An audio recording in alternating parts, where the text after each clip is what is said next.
क्योंकि मैं रिटायरमेंट दे चुका हूँ और मेरा फैसला भी यही रहेगा, इस टीम मैनेजमेंट के साथ मैं कभी नहीं खेलूँगा। ये मेरा डन एंड डस्टेड फैसला। हाँ, मैं ये कहना चाहूँगा इस माइंडसेट को थोड़ा चेंज कर लें। शायद जो हमारे यंगस्टर्स हैं बेचारे, वो डर से बाहर निकल आएँ, वो अपने आप को एक्सप्रेस करें। हमारे सारे प्लेयर टैलेंटेड हैं, जितने भी हैं, फ़हीम है, शहीन है, अब्बास है, ये सारे अच्छे बॉलर्स हैं। आप इनको फ्रीडम दें भाई, इनको ना साइड लाइन करने की कोशिश करें। इनको जब तक आप भाइयों की तरह, फ्रेंड्स की तरह ट्रीट नहीं करेंगे, ये ग्राउंड में कभी भी जाके एक्सप्रेस नहीं करेंगे।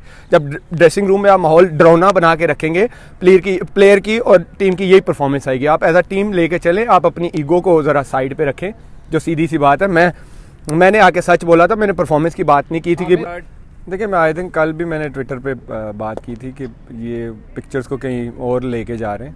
मैंने परफॉर्मेंस या टीम पे ड्रॉप होने की वजह से तो रिटायरमेंट दी नहीं थी, मेरा इशू कुछ और था। जैसे आई थिंक कल विकी भाई ने मेरी बात का जवाब खुद ही दे दिया। उन्होंने कहा कि जी आमिर के बयानात से मुझे बहुत दुख हुआ है, तो मैं उनको बताना चाहूँगा, बल्कि मुझे खुशी हुई है कि उनको ये एहसास हुआ कि किसी के गलत या जो भी बयानात होते हैं वो किसी को तकलीफ़ दे सकते हैं। तो मेरे तो गलत नहीं थे, मैंने तो सच बोला, तो उनको तकलीफ़ हुई है। लेकिन जब से ऑस्ट्रेलिया सीरीज़ टेस्ट सीरीज़ ख़त्म हुई थी, अगर आप सबको याद हो, तो कभी वो कह रहे हैं डिच कर गया, कभी कह रहे हैं कि जी टेस्ट क्रिकेट उसने वर्कलोड की वजह से नहीं छोड़ी, वो तो खेलना ही नहीं चाहता। तो ये बयानात पीछे जो थे, जो मुझे दुख दे रहे थे, जो मुझे मेंटली अपसेट कर रहे थे। ये इशू ही नहीं था। देखिए, एज अ क्रिकेटर मुझे सबक पढ़ाया जा रहा है कि वो जी उसको तो चाहिए था कि वो जाता और डोमेस्टिक में जाता और परफॉर्म करता आ जाता। भाई, क्रिकेटर को पता होता है कि जब वो परफॉर्म नहीं करता, उसने जाके जो अपॉर्चुनिटी होती है, वो डोमेस्टिक क्रिकेट है या कोई लीग है, उसने जाके वहाँ पे परफॉर्म करना होता है।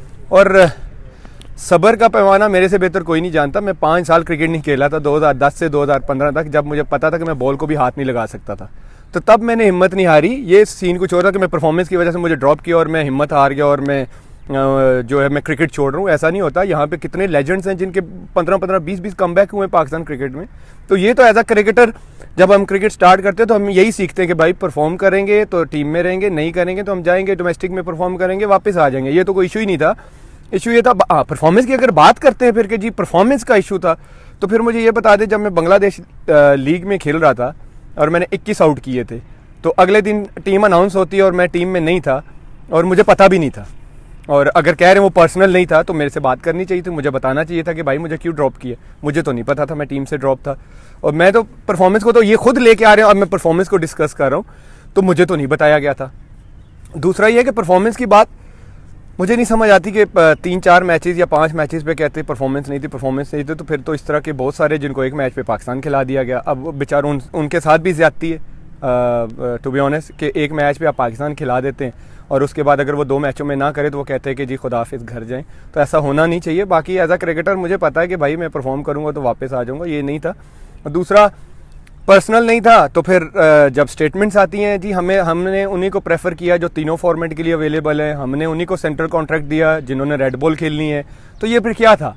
और जब मैं टीम से बाहर होता था तो बात तो नहीं करते थे कि हाँ जी क्यों किया, रीज़न क्या था। अब वो बता रहे हैं जी, वो मिसबा भाई ने बताया कि जी उसकी पेस नीचे आ गई थी। तो भाईजान, मैंने अपनी फिटनेस को देख के अपनी सारा कुछ अपनी फिटनेस को देख के अपनी सारा कुछ क्या कहते हैं, इंजरीज़ को देख के, अपनी परफॉर्मेंस को देख के, क्योंकि मेरी पेस दिन ब दिन आ रही थी नीचे, क्योंकि इंजरीज़ की वजह से मैं 20 दफ़ा बता चुका हूँ कि मैं वर्ल्ड कप भी स्पैज़म में खेला था। और अगर आप अब रिसेंटली देखें, जब आपकी बॉडी रिकवर होती है, फ्रेश माइंड से खेलते हैं। मैं श्रीलंका में जाके मैंने 145 पे भी बॉलिंग की है। जब आप मेंटली फ्रेश होते हैं, जब आपको फ्रीडम दिया जाता है, तो ये होता है। बाकी परफॉर्मेंस का मैंने ये आप खुद लेके आ रहे हैं, मैं फिर बार बार कह रहा हूँ, मैं परफॉर्मेंस को डिस्कस ही नहीं कर रहा था। क्रिकेटर ठीक है, आप बाहर होते हो, अंदर आते हो। बहुत सारे यूनुस भाई कितनी दफ़ा बाहर हुए, उन्होंने कम बैक किया। आज हम उनको लेजेंड्स कहते हैं, क्योंकि ये क्रिकेटर का हिस्सा होता है कि उसने बाहर होना है, वो मेहनत करता है, जाके कम बैक करता है। और यूनुस भाई, शाहिद भाई, यूसुफ भाई, कितने लोगों के कम बैक्स हुए। तो इसमें मुझे ये नहीं था कि भाई कि मैं परफॉर्मेंस से बाहर हुआ, ओहो मुझे टीम से बाहर किया तो अब तो मेरा कुछ नहीं होने वाला। ऐसा नहीं होता भाई। मैं 5 साल क्रिकेट नहीं खेला, मैंने तब सब्र रखा था, तो अब मुझे पता था कि मैं क्रिकेट खेल रहा हूँ और मैं कम बैक कर सकता हूँ। आप यहाँ पे एक मैच पे पाकिस्तान खिला सकते हैं लड़कों को, तो यहाँ तो कुछ भी हो सकता है। फिर मैं तो, मुझे अल्लाह ने इतनी स्किल्स दी हैं, मुझे अपने आप पे इतना बिलीव है कि मैं कर सकता हूँ और मैं परफॉर्म करके वापस आ सकता था। ये इशू ही नहीं था। इशू ये था जब आप सेंट्रल कॉन्ट्रैक्ट से बाहर करते हैं तो आप कहते हैं जी हमने तो उन्हीं को रखना है, तीनों फॉर्मेट खेलने वालों को जो पाकिस्तान को अवेलेबल है। तो आपने तो एक फॉर्मेट वालों को दिया सेंट्रल कॉन्ट्रैक्ट, मैं तब भी नहीं बोला। फिर आपने बोला जी हम टूर पे उनको लेके जा रहे हैं जो तीनों फॉर्मेट में हमें अवेलेबल हो। अच्छा जी, मैं तब भी नहीं बोला। फिर आप, जब मैं लीग खेलने जाता हूँ जब मुझे मेरे पास जो अपॉर्चुनिटी होती है कि मैं चलो मैं कहता हूँ कि यार मैं वहाँ पे जाके परफॉर्म करता हूँ, तो वही अपॉर्चुनिटी है कि मैं परफॉर्म करूँ, मैं टीम में वापस आ जाऊँ। वहाँ पे आपसे सहाफ़ी कोई सवाल करता है किसी प्लेयर के वर्कलोड का, आप कहते हैं नहीं जी मोहम्मद आमिर ने तो वर्कलोड से नहीं छोड़ा, वो तो टेस्ट क्रिकेट खेलना ही नहीं चाहता। तो आपको कैसे पता कि भाई मैं नहीं खेलना चाहता? इसी तरह जिस तरह आप कह रहे हैं कि नो आमिर ने ये गलत बयान दे दिया, मुझे बड़ा दुख हुआ, तो मुझे भी बड़ा दुख हुआ था, मैं भी मेंटली अपसेट हुआ था। मेंटली टॉर्चर इसी को कहते हैं, जब आप आहिस्ता आहिस्ता प्लेयर को जो है ना साइड लाइन करने की कोशिश करते हैं। मैं वो मेंटल टॉर्चर का मतलब था, और कोई ना परफॉर्मेंस का मुझे कोई इशू नहीं है भाई, मैं परफॉर्मेंस करता मैं वापस आ जाता, कोई इशू नहीं। मैं कितनी दफ़ा मिकी के दौर में भी टीम से बाहर हुआ एशिया कप से, उसके बाद आया मैं डोमेस्टिक खेला, परफॉर्म किया, मैं साउथ अफ्रीका के टूर पर चला गया, इसका कोई इशू नहीं था। आप पिक्चर को कहीं और लेके जा रहे हैं, मैंने आके सच बताया था भाई मेंटली ये डिस्टर्ब कर रहे हैं, मैं इनके साथ नहीं खेल सकता। और मेरा स्टांस भी यही रहेगा, जो इनका माइंडसेट है इस माइंडसेट के साथ मैं नहीं खेल सकता। और दूसरा ये है कि आप पता नहीं कितने आपने तीनों की सुनी है, बाकी जो आपके दोनों कोचेज हैं इनकी आपस में ही नहीं बात बन रही। वो एक कहते हैं 150 की पेस से बॉल करने से कुछ नहीं होता, 20 आउट करने पड़ते हैं। बिल्कुल मेरा भी यही मानना है, 20 आउट करने पड़ते हैं। एक तरफ आपके हेड कोच कहते हैं वो नहीं, आमिर की 85 से 81 पे पेस आ गई थी, हमने इसलिए ड्रॉप कर दिया। तो पहले तो आपस में सही हो लें, फिर आमिर को सबक पढ़ाएं कि जी जाके डोमेस्टिक में परफॉर्म करते वो टीम में आ जाते। तो जो आपकी फिर परफॉर्मेंस है, आप पहले अपनी परफॉर्मेंस पे ध्यान दें, फिर आपको भी अपनी परफॉर्मेंस पे ध्यान देना चाहिए कि टीम के हालात क्या हो गए, टीम क्या थी और टीम कहाँ से कहाँ चली गई है।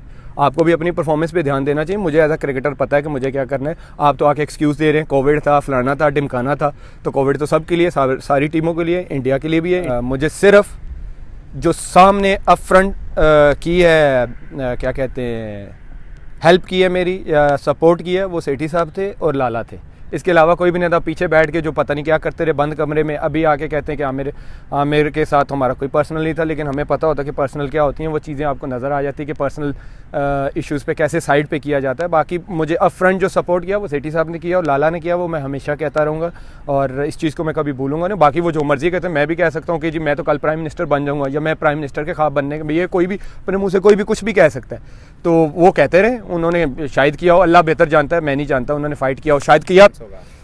देखिए मेरा स्टांस सबसे पहले तो मैं क्लियर कर दूं, ना मैं बोर्ड के सिस्टम से बड़ा हूं, ना मैं क्रिकेट से बड़ा हूं, ये सबके माइंड में बात होनी चाहिए। लेकिन मैंने जो मैनेजमेंट के माइंडसेट की बात की है, ये मुझे नहीं लगता कि मैं एज अ क्रिकेटर इस मैनेजमेंट में आके मैं डिलीवर कर सकता हूं। जब मुझे पता है कि मैं इस मैनेजमेंट के साथ या इस माइंडसेट के साथ डिलीवर नहीं कर सकता, तो मैं क्यों आके किसी लड़के की जगह मारूं या अपना टाइम भी वेस्ट करूं? क्योंकि जब आप एज अ क्रिकेटर, मैं बिलीव करता हूं, आप किसी भी क्रिकेटर से पूछ लें, जब तक वो क्रिकेट को, ड्रेसिंग रूम को एंजॉय नहीं करता, उस माहौल को मेंटली फ्रेश नहीं होता, वो कभी डिलीवर नहीं कर सकता। आप जितने मर्जी प्लेयर उठा के देख लें, फॉर्म लगने ना लगने का मतलब क्या होता है कि वो मेंटली डाउन होता है।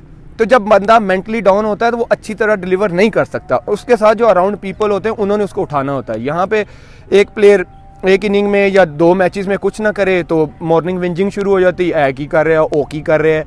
तो ये तरीके नहीं चलते। और ना आपने जैसे बोला कि मैं ना पाकिस्तान से बड़ा हूँ, ना मैं क्रिकेट से बड़ा हूँ, ना बोर्ड के सिस्टम से बड़ा हूँ, लेकिन मैंने जो माइंडसेट की बात की है, ये हमेशा मेरे यही स्टांस रहेगा। मैंने इस मैनेजमेंट के माइंडसेट के साथ मैंने ये तो अब उन्होंने मीडिया पे आके बात की है ना, दिल उनका कुछ और कहता। अगर दिल उनका कुछ और कहता तो मेरे से डेफिनेटली पहले भी बात करते, जिस तरह साइड पे आहिस्ता आहिस्ता करते जा रहे थे। और दूसरा मुझे नहीं लगता कि मैं खेल सकता हूँ, टू बी ऑनेस्ट, चीज़ें बहुत आगे निकल चुकी हैं। मैं ये नहीं कहता कि पीसीबी उनको निकाले, बिल्कुल उनको रखे। पीसीबी का एक सिस्टम है, उनको सिस्टम के तहत लेके आए। वो देखिए एज अ क्रिकेटर बहुत अच्छे थे, विकी भाई लेजेंड रहे हैं क्रिकेट में, मिसबा भाई बहुत अच्छे कप्तान रहे हैं। लेकिन जो माइंडसेट होता है ना मैनेजमेंट का प्लेयर्स के साथ, ये एक डिफरेंट कोचिंग है भाई, ये डिफरेंट एक एजुकेशन है। कि मैं भी आप कहूँ कि जी मुझे थोड़ी बहुत बॉलिंग आती है तो मैं फलाने बॉलर को सिखा सकता हूँ, मैं नहीं सिखा सकता। उसके लिए भाई जाके मुझे एक टेम्परामेंट, एक एजुकेशन लेनी पड़ेगी कि मैंने प्लेयर के साथ हैंडल कैसे करना है। तो ज़रूरी नहीं है कि एक अच्छा कोच है वो अच्छा मैनेजमेंट में भी जाके अच्छा डिलीवर करे, लेकिन मुझे नहीं लगता कि मैं इस माइंड से, जो इनका माइंडसेट है, इस माइंडसेट के साथ मैं खेल सकता हूँ। I don't think so.